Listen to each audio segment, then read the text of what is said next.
se vuelve a abrir. Vamos con información internacional, ya nos acompaña en el estudio Andrea Aguilar. ¿Cómo te va, Andrea? Buenas noches. ¿Cómo estás, Andrés? Muy buenas noches. Vamos a iniciar hablando de lo que ha sucedido en las últimas horas en Estados Unidos. Los tiroteos y los enfrentamientos entre partidarios del presidente Donald Trump y activistas raciales se han tomado a las manifestaciones en varias ciudades. Eso empieza a evidenciar la polarización del país de cara a las elecciones del próximo 3 de noviembre. Un muerto en Portland, 2 en Kenosha han sido el balance de una semana marcada por la violencia en las protestas que vemos en la siguiente nota.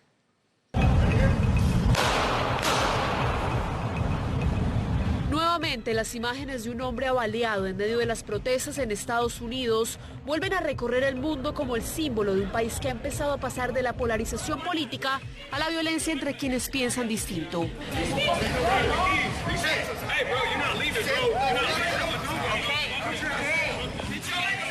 La ciudad de Portland, que cumple casi 100 días de violentas protestas raciales, fue el escenario en el que los partidarios del presidente Donald Trump atacaron con vehículos y con pistolas de paintball a los activistas raciales, quienes respondieron quemando las banderas de su campaña.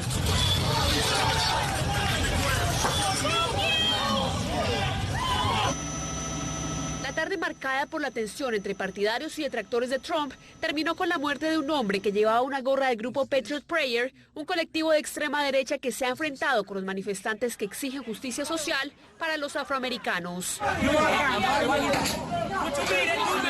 La muerte de ese partidario de Trump aumentó la tensión en plena campaña para las elecciones del próximo 3 de noviembre, a la que se sumó el enfrentamiento político del alcalde demócrata de Portland con el mandatario a quien acusa de incentivar la violencia. Es usted el que ha creado el odio y la división. Es usted, presidente Trump, el que no ha podido encontrar la forma de decir los nombres de los afroamericanos asesinados por policías. Y es usted el que ha dicho que los supremacistas blancos son buenas personas. Trump respondió en tiempo real a las duras acusaciones del alcalde de Portland, contra quien no ahorró calificativos en su cuenta de Twitter. La gente de Portland y de las demás ciudades de nuestro país quieren ley y orden. Los alcaldes demócratas de izquierda radical, como el tonto que dirige Portland, nunca podrán lograr esto. El candidato demócrata a la presidencia, Joe Biden, también se pronunció este domingo en un comunicado en el que pidió condenar la violencia sin importar el bando político y reiteró sus críticas a Donald Trump. No debemos convertirnos en un país en guerra con nosotros mismos, un país que acepta el asesinato de compatriotas que no están de acuerdo en sus opiniones, un país que promete venganza unos a otros.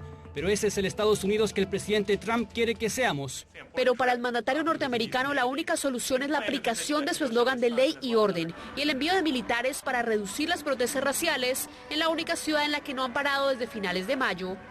Si ellos o el gobernador lo pidieran, tendrían la Guardia Nacional allá en un momento, y eso quedaría limpio, literalmente, en cuestión de minutos, y tendríamos un Portland seguro.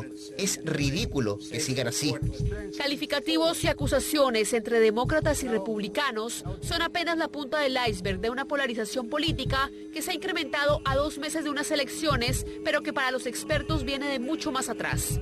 La polarización en Estados Unidos se viene arrastrando hace muchos años y la elección de Trump fue una expresión de eso. Lo que hoy vemos es que esta polarización viene acompañada de violencia y que, más que referirse a la campaña, responde a estas materias de tensiones raciales. Sin embargo, las posiciones diametralmente opuestas con las que Biden y Trump se han aproximado a la tensión racial que sacude su país marcará los 2 meses que quedan para las elecciones. Obviamente que ha sido aproximado solamente de la perspectiva del orden. La violencia, las protestas y las manifestaciones raciales, el candidato Trump, actual presidente de la República, lo ha aproximado desde esa perspectiva, contrastando con las posiciones demócratas de que las protestas son justas. Donald Trump anunció este fin de semana que el próximo martes irá a la ciudad de Kenosha, en la que el tiroteo de unos policías por la espalda a un afroamericano desató un nuevo foco de protestas raciales. Sin embargo, las autoridades locales demócratas se muestran escépticas frente al efecto que podría causar la visita del mandatario. Desde mi perspectiva, ahora mismo no es el momento. Los presidentes siempre son bienvenidos en la comunidad, pero ahora no creo que sea realmente un buen momento. Cuando miras los problemas que está teniendo la gente y que están tratando de sanar y de unirnos, creo que no es una buena idea que venga. Estados Unidos se enfrenta a los 60 días más cruciales de su campaña electoral, marcada por los extremos en los que los afilados discursos de sus líderes políticos se han traducido en brutales enfrentamientos entre sus seguidores, que serán quienes finalmente definan con sus votos al próximo ocupante de la Casa Blanca. Seguimos hablando, Andrés, de protestas, pero ahora nos vamos para Europa Oriental, porque